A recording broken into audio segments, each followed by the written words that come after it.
टुनी अपनी सास से बहुत डरती थी। सुन बहू, पिछली गर्मियों में जामुन पूरे 200 रुपए किलो थे, तो मैं सोच रही हूँ इस बार हमारे खेत में भी जामुन ही होंगे। सुन बहू, मैं इस बार क्या सोच रही हूँ कि काले कौवा के पास जो जमीन अपना पड़ा हुआ है, मैं उसमें सोच रही हूँ कि क्यों न पटा के उसमें जामुन बो दिया जाए और मीठे मीठे जामुन लगा दिया जाए, क्योंकि गर्मी आने वाली है, जामुन का ज़्यादा बिक्री होगा। मीठे जामुन रहेंगे तो सब लोग खरीद के अपना ही जामुन खाएंगे। तुम्हारा क्या ख्याल है बहू? मैंने तो यही सोचा है कि काले कौवे के पास जो जमीन है मैं जामुन ही लगाऊंगी। इसमें तुम्हारा क्या ख्याल है बहू? ये तो आपने बहुत ही अच्छा सोचा है माँ जी। मैं अभी जाके रामू चाचा के पास से ना जामुन के मीठे मीठे बीज ले आती हूँ और उसके बाद हम दोनों मिलके जामुन के बीज लगाएंगे।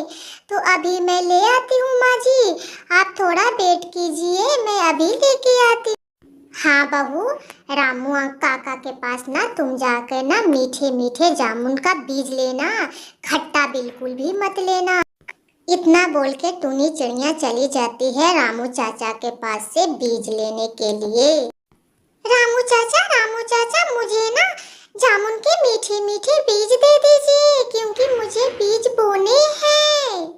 बेटा, जामुन के बीज तो मेरे पास हैं, पर मैं गारंटी नहीं ले सकती हूँ, खट्टा भी हो सकता है बेटा, क्योंकि जामुन।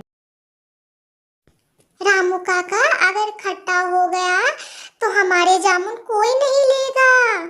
तो बेटा तुम चले जाओ, बीच जंगल में एक दुकान है, उसके पास मीठे फल जरूर मिलेंगे, तुम वहीं चले जाओ। ठीक है काका, मैं वहीं चली जाती हूँ जामुन के बीज ले। मीठे जामुन के तलाश में टूनी चिड़िया वहां से चल दी। बीच जंगल में जाते जाते उसे शाम भी होने वाली थी और यहाँ पर ही उसकी सास भी चली गई काले कौवा के पास।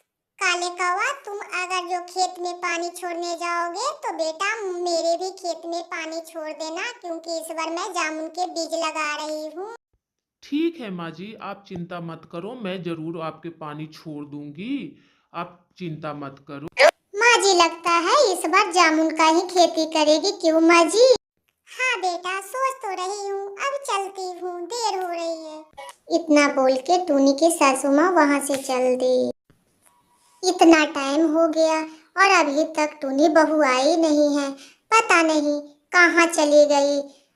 मुझे तो पहले से ही शक था कि ये पूरे वन भ्रमण करेगी, उसके बाद ही आएगी। पता नहीं करमजली कहाँ रह गई है, इतने देर लगता है क्या आने में? इधर टूनी चिड़िया घर वापस ही आ रही थी। मैं सुबह से भूखी हूँ, मुझे न चाय मिला है न नाश्ता मिला है, सुबह से अकेली बैठी हूँ। ये महारानी पता नहीं कितने गांव में भ्रमण करके आई है।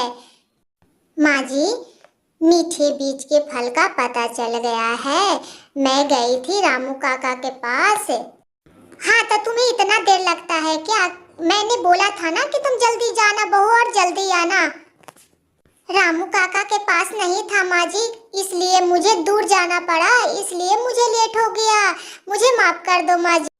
हाँ हाँ, चलो कोई बात नहीं, अब आ गई हो तो जल्दी से खाना बना दो, मेरे पेट में तो चूहे कूद रहे हैं, सुबह से कुछ खाए पिए नहीं है। तुम तो इतने लंबे रास्ते काट के आई हो, तो अब ज़्यादा देर मत करो, जाओ जल्दी से खाना बना लो बहू मेरे लिए। जी माँ जी।